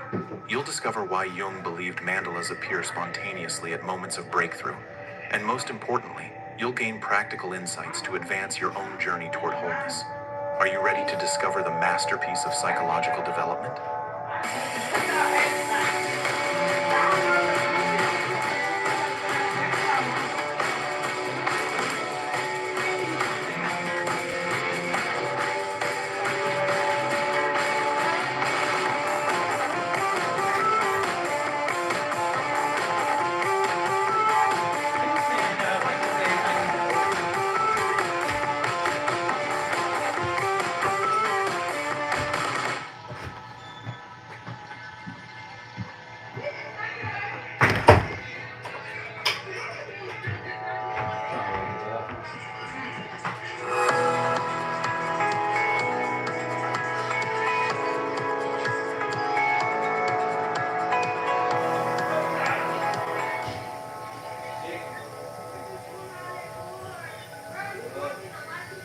Let's begin. The journey of individuation begins with a startling recognition. Within every man dwells a feminine soul, and within every woman, a masculine spirit. Jung discovered this universal pattern through decades of clinical work, dream analysis, and his own profound inner journey. In Man and His Symbols, Jung calls this feminine aspect in men the anima. For women, the masculine counterpart is the animus. These aren't simply gender stereotypes or cultural constructs. They are primordial patterns that transcend the personal psyche, rooted in what Jung called the collective unconscious, that vast reservoir of shared human experience that unites us all. What makes this discovery so revolutionary is that these inner figures are autonomous, living aspects of our psyche that influence our lives whether we're conscious of them or not. For men, the anima represents what Jung called eros, the principle of relationship, emotional connection, and the very essence of life itself. For women, the animus embodies logos, the principle of reason, judgment, and meaning. And here's where it gets truly fascinating. Jung observed that these inner opposites serve as bridges between our conscious personality and the deeper collective unconscious. They are messengers between worlds, bringing vital energy and wisdom from the depths. But when we remain unconscious of these inner figures, they don't simply disappear. Instead, they emerge in our lives through projection. We see them embodied in others, particularly those we fall in love with or intensely dislike. Think about it. Have you ever been intensely drawn to someone who embodies qualities you lack? Or perhaps you've been inexplicably irritated by certain traits in others, traits that represent aspects of yourself you've never acknowledged. I'd like you to close your eyes for a moment. In Man and His Symbols, Jung explains how the anima typically appears in men's dreams as a single woman, while the animus often appears to women as a group of men or a single authoritative male figure. Think about your own dreams. Have figures of the opposite gender appeared? What forms did they take? What qualities did they embody? When we remain unaware of these inner figures, something profound happens. We don't experience them directly. Instead, we project them onto others. As Jung writes in Man and His Symbols, the effect of projection is to isolate the individual from his environment, since instead of a real relation to it, there is now only an illusory one. This explains why relationships can feel so magical at first, and then so disappointing. Initially, we see our inner opposite embodied in another person. The intense attraction we feel isn't just to them, but to our own unrecognized wholeness. But no real person can perfectly embody our inner anima or animus. Eventually, reality breaks through, projections fade, and disillusionment follows. This is why Jung considered the integration of these inner opposites to be essential for mature love. We must withdraw our projections and recognize these aspects within ourselves. What quality of the opposite gender do you most admire? This might offer a glimpse of your own anima or animus. Stages of anima and animus development. In Man and His Symbols, Jung describes a remarkable discovery. The integration of the inner opposite follows a developmental path with distinct stages. These stages aren't merely theoretical. Jung observed them repeatedly in dreams, fantasies, and the psychological development of his patients. For men, the anima development progresses through 4 archetypal stages. First, there is Eve, the purely biological feminine, representing instinctive connection and the mother archetype. At this stage, a man's relationship with women is largely defined by his mother complex. Second emerges Helen, named after Helen of Troy, representing romantic and aesthetic qualities. Here, the feminine takes on beauty and allure, but still lacks depth. Third comes Mary, the spiritual feminine who brings emotional depth, devotion, and meaning. At this stage, a man begins to value women beyond physical appearance, appreciating their spiritual and emotional qualities. Finally, there is Sophia, wisdom itself. At this highest level of integration, the anima becomes a guide to inner wisdom, creativity, and meaning. Jung observed that great artists and visionaries often achieved this level of anima development. For women, the animus development follows a parallel path. It begins with embodiments of physical power and strength, often projected onto athletes or action heroes. Next comes the man of action and independence, the romantic adventurer who takes initiative in the world. The third stage manifests as the bearer of the word or meaning, professors, clergy, or intellectual figures who articulate ideas and values. In its highest development, the animus becomes the mediator of spiritual meaning and purposeful action in the world, what Jung called the inner significance. Now,